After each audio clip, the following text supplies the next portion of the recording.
Hey, what's up, y'all? This is Lewis Speaks 2022, and today I want to talk to you all about friendships.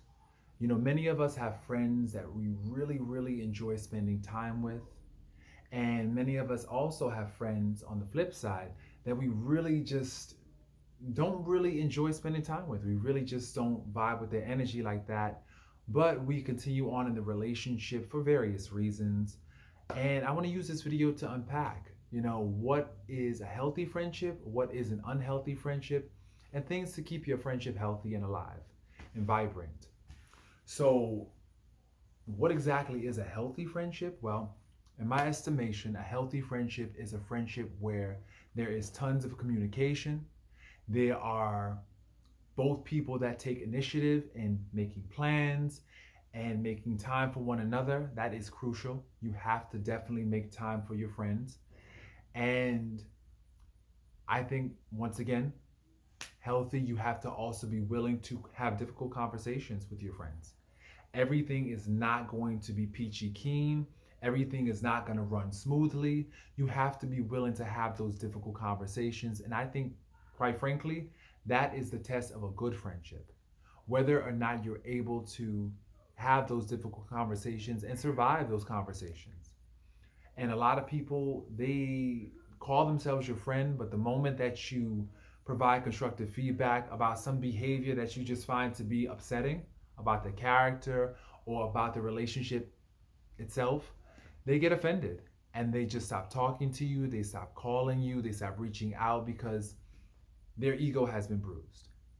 And I think, to be honest, in order for you to receive constructive feedback, you have got to have a level of ego strength that is healthy.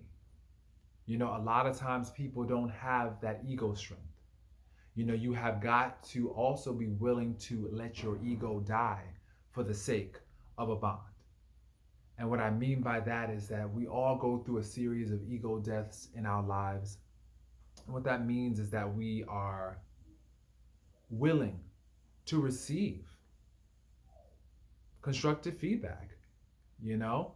And we're not so committed to our position that we don't welcome the viewpoint of another person. And while something, you definitely have to filter it through and make sure that it's coming from a genuine place.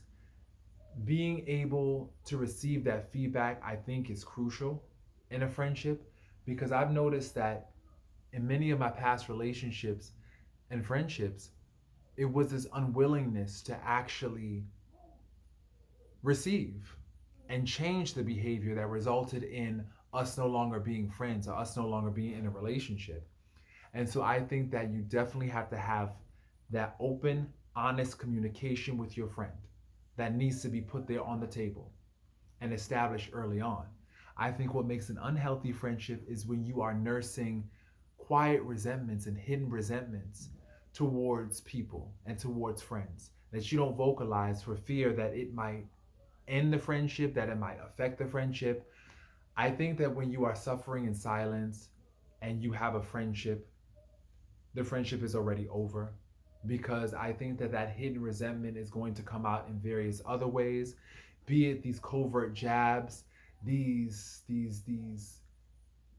low key kind of actions that really lets you know that the friend is upset with you. Um, and I just think that I've seen that. I've seen that happen in former friendships where they felt some type of way about me, but they didn't really vocalize it. So they engaged in these passive aggressive type of behaviors, like not showing up on time or not responding back to texts, trying to punish you in these small ways. And you wonder what's going on here? What's happening here? And I think, you definitely have to be willing to clear the air, because these hidden resentments over time, it just erodes the friendship. You wondering what's really going on here, you always having to second guess whether or not the person is your friend. That's an uncomfortable feeling. Always having to be on guard and wonder where you stand with somebody. That's not a comfortable feeling. And so I think part of the unhealthy friendship is not not being able to have those conversations And also just expecting your friend to always do the legwork. Always do the legwork when it comes to making plans or coming to see you or initiating texts and phone calls. That wears thin. Over time your friend begins to wonder, am I the only one keeping this friendship alive? If I stop calling, I stop texting, I stop making plans, will my friend even know that I'm alive? Because sometimes some people they only like you because you're doing all the work. You're doing all the work to keep the relationship alive. And so they like the attention that they're getting. They like you as a fan. This generation in particular, they don't really want friends. They want fans, they want disciples, they want followers. They don't want friendships because friendships take work. You have to invest in your friendship if you want that relationship to keep working. And so I realized that a friendship is a ship. Like a relationship, a situationship, a friendship is a ship. What is a ship? A ship is something that takes you from point A to B. It's supposed to take you somewhere. If your friendships are not taking you anywhere, you have to question whether or not that they're real friendships. And also when you think about ships, sometimes ships go through seasons of disrepair. What exactly is a season of disrepair? Well, it's a time in your friendship where things are not working. You start to realize that there's some tension, there's some discord, there's some underlying hostility, and sometimes you need to give that friendship some space because in our journey through life, we're not always going to sail smoothly. It's not going to always be smooth sailing. So there are going to be times when there's a rift, when you hit a rift, when you hit an iceberg, and it damages the ship. There's going to be some disrepair there. And so you have to, for one, both parties have got to be motivated to fix the ship. And sometimes, depending on the season that people go through, sometimes it's too much. Sometimes fixing the ship at that moment is too much. So they have to step back. They step back and kind of get their own mind right. And so that can be hurtful, especially to the other friend who might be motivated to fix it and really want, to repair things. It's hurtful. But you also have to give that friendship space. When you start to see that you're the only person that's investing in the repair of that ship, you have got to fall back and say, something? This is a relationship. It's a platonic relationship, and both parties need to be invested and involved. And if they're not invested and involved, then you have to take a step back. And you have to give that friendship some breathing room. And hopefully, if it was meant to be, it might come back to you. If not, then you have to learn how to let it go. And I think that that's really hard to do, especially when you're in your early 20s. Learning that not all relationships last, learning that every person that you love might not make it to your forever. And that's a really, really hard pill to swallow, especially when you had such high hopes and you have this vision in your mind as to how you want your life to be, and the people in your life don't conform to that vision. It really leads to disillusionment. It leads to disillusionment and disgust with people. But something? Realizing that we're all on a journey, and sometimes you have to just give the journey some space. You have to give it some space to let it do what it do. And realizing that, yeah, you have got to work on your relationships and your friendships. You've got to work at them. There's going to be some holes in the relationship. If you're not willing to fix those holes, then you're basically going to be without a friend. And once again, reciprocity is essential too. You have got to give, and you have also got to learn how to receive, because a lot of people are great givers.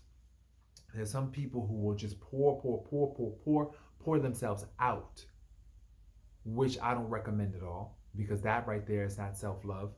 But there are people out there who will pour. And there are other people who will just continue to take, and be poured into without giving anything. And that right there leads to an imbalance. It leads to, once again, when we talked about the resentments, it leads to close, like this covert hostility. And I've seen it happen because over time you start to realize, wait a minute, I'm pouring, pouring, pouring, and this person doesn't even stop me. And that's a sign of a good friend too. I got to talk about this.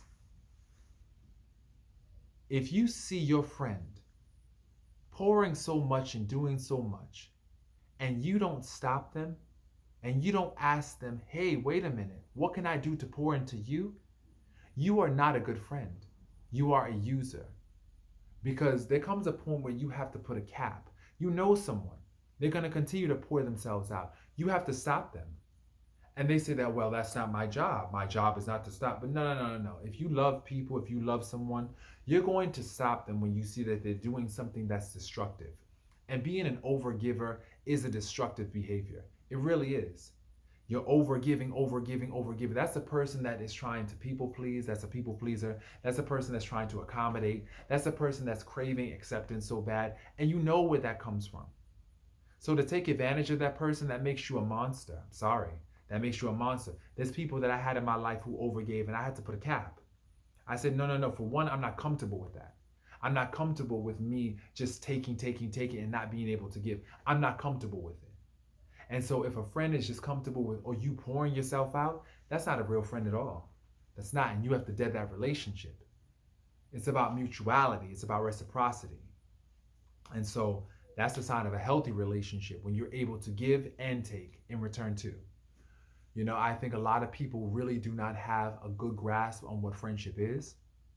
I think that over time, a lot of friendships end because people stop being motivated. They stop being motivated to invest. They stop being motivated to really try in their relationships. And when you let that go, and when you just think that you're going to coast in a friendship and just get by and live off the memories, nah.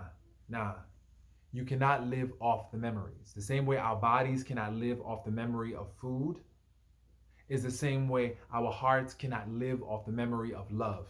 You have got to make regular investments in your friendships if you want them to continue to work for you. It's just plain and simple. And so a lot of people don't do that. But yet and still they want their friends to continue to pour into them. That's not going to happen. That's not going to happen. And so I think that a lot of people, before you blame other people for not being a friend, ask yourself, are you a friend? Ask yourself, are you a friend? And I'm talking soul friendship here. And what is a soul friend? A soul friend to me is a person you can call at 2 a.m. with anything that's on your mind.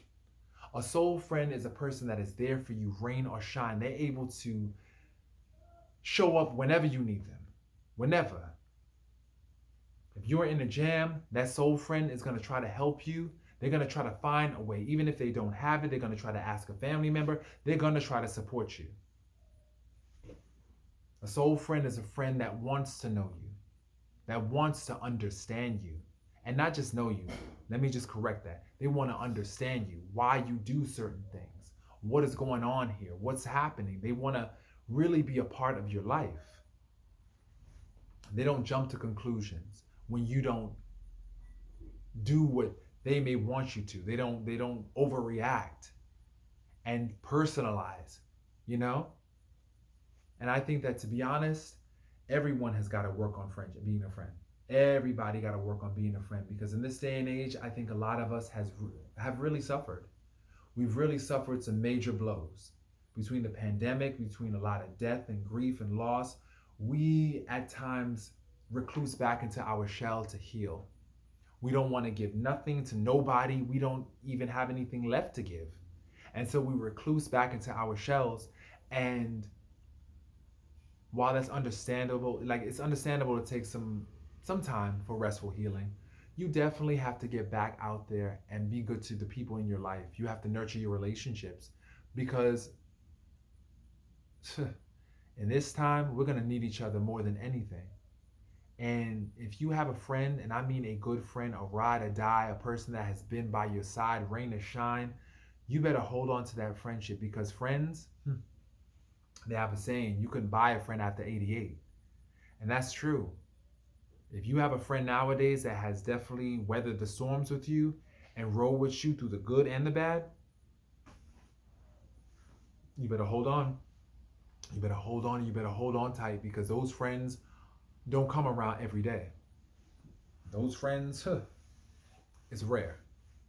So I definitely encourage everyone out there, please value your relationships. Reflect on how you can be more of a friend to other people.